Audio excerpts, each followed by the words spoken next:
বোকরা গ্রামের লামিয়া খাতুন বিরল রোগে আক্রান্ত। ছোট্ট একটি শিশুকন্যা, নাম তার লামিয়া খাতুন, পিতা আকাশ শেখ, মা রাহিমা বিবি।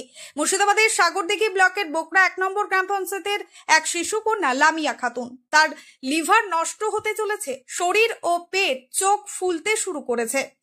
গত 3 মাস ধরে কলকাতার পিজিতে চিকিৎসা করেও কোনো সুরাহা মেলেনি। এই ছোট্ট শিশুকন্যার বয়স মাত্র 3 মাস 15 দিন। সেই শিশুকন্যা বিরল রোগে আক্রান্ত। কলকাতার চিকিৎসকরা জানিয়েছেন তাকে তড়িঘড়ি ব্যাঙ্গালোর নিয়ে যেতে হবে। এখন প্রয়োজন অনেক টাকার। আপনাদের সকলের কাছে আমাদের চ্যানেলের পক্ষ থেকে আমাদের একটাই নিবেদন, যে যেমন পারবেন সহযোগিতার হাত বাড়িয়ে দেবেন। বেশি বেশি করে শেয়ার করুন। আমাদের কমেন্ট বক্সে একটি করে স্ক্রিনশট দিয়ে যাবেন যে যেখান থেকে সহযোগিতা করছেন। এই ফুলের মতো শিশুকন্যাটি আপনাদের আশীর্বাদে অন্ধকারের থেকে তার বাবা মায়ের কোলে ফিরে আসতে পারে।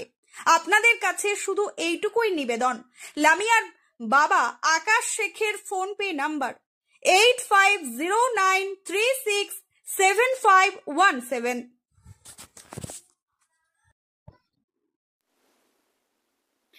বোকরা লামিয়া খাতুনের বাড়িতে সরাসরি রয়েছে আমাদের প্রতিনিধি উত্তম ফুলমালী। উত্তম, বিস্তারিত জানাও। দেখো সুবিতা, এখন আমরা সাগরদিঘি থানার অন্তর্গত বোখরা 1 নম্বর গ্রাম পঞ্চায়েতে লামিয়া খাতুনের বাড়ি। আজকে আপনাদেরকে একটা অন্য ছবি দেখাবো, যে একটা ফুলের মতো শিশুকন্যা বিরল রোগে আক্রান্ত, সেই লামিয়া খাতুনের বাড়ি আজকে আমরা দেখাবো।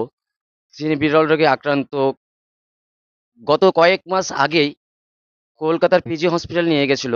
ওখানকার চিকিৎসকরা জানিয়েছেন যে বিরল রোগে আক্রান্ত, তার জন্য ব্যাঙ্গালোর নিয়ে যেতে হবে, অনেক টাকার প্রয়োজন। সেই শিশুকন্যাটাকে আমরা একবার দেখাবো এবং ওনাদের বাড়িঘরও দেখাবো। কথা বলবো ওনার সেই শিশুকন্যাটির মায়ের সঙ্গে। আমি লামিয়া খাতুনের বাড়ি এসেছি। লামিয়া খাতুনের আপনি মা তো? হ্যাঁ, আপনার নাম? রাহিমা খাতুন। আপনার মেয়ের নাম কি? লামিয়া খাতুন। এই যে আক্রান্ত, বিরল রোগে আক্রান্ত হয়েছিল কতদিন থেকে? এই পুরো 1 মাস ধরে প্রথমে কোন হসপিটালে ভর্তি করেছিলেন? পিজিতে। ডাক্তার কি বলেছেন? ডাক্তার বলেছে খাবারের নলি শুকিয়ে গেছে, তাই শম্ভুনাথে পাঠিয়েছিল। শম্ভুনাথ থেকে এখন বলেছে যে ব্যাঙ্গালোর নিয়ে যেতে হবে। টাকার অ্যামাউন্ট বলেছে কত টাকা লাগবে? না, সেটা বলেনি।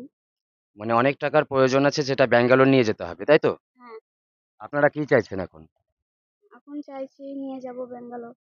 আপনারা চাইছেন ব্যাঙ্গালোর নিয়ে যাবেন, আপনাদের টাকা পয়সার অর্ধেক সামর্থ্য খারাপ। হ্যাঁ, তাই সকলে যেন একটু আশা আপনাদেরকে সহযোগিতা করে টাকা পয়সা দিয়ে, সেটাই চাইছেন তো? হ্যাঁ, আপনারা শুনলেন লামিয়া খাতুনের মায়ের কথা, যে আর্থিক সাহায্য দিয়ে আপনারা সাহায্য করবেন। এই শিশুকন্যাটিকে একটু ব্যাঙ্গালোর নিয়ে যেতে হবে, কারণ এই শিশুকন্যাটির খাদ্যনালী যেটা আছে, সেটা শেষ হওয়ার দিকে আছে। বাচ্চা মেয়েটির চোখ মুখ ফুলে যাচ্ছে। তো অনেক টাকার প্রয়োজন। আপনারা প্লিজ একটু একটু করে সাহায্য হাত বাড়াবেন। লামিয়া খাতুনের বাবার ফোন নাম্বার আমরা দিয়ে দেবো, ফোনপে নাম্বার দিয়ে দেবো। আপনারা সকলে একটু সাহায্যের হাত বাড়িয়ে যাবেন, তাহলে এই ফুলের মতো শিশুকন্যাটি হয়তো আবার তার বাবা মায়ের কোলের ফিরে আসতে পারে। বাবা মা এই শিশুকন্যাটিকে আবার ফিরে পেতে পারে, আবার এই সুন্দর জীবনযাপন করতে পারে এই বাচ্চাটিকে নিয়ে। আপনারা সকলে মিলে একটু টাকা পয়সার দিক থেকে একটু হাত বাড়িয়ে দেবেন, একটু আশীর্বাদ করবেন শিশুকন্যাটি যেন আবার বড় হয়ে হাসি খেলা করতে পারে অন্য এক শিশুর মতোই।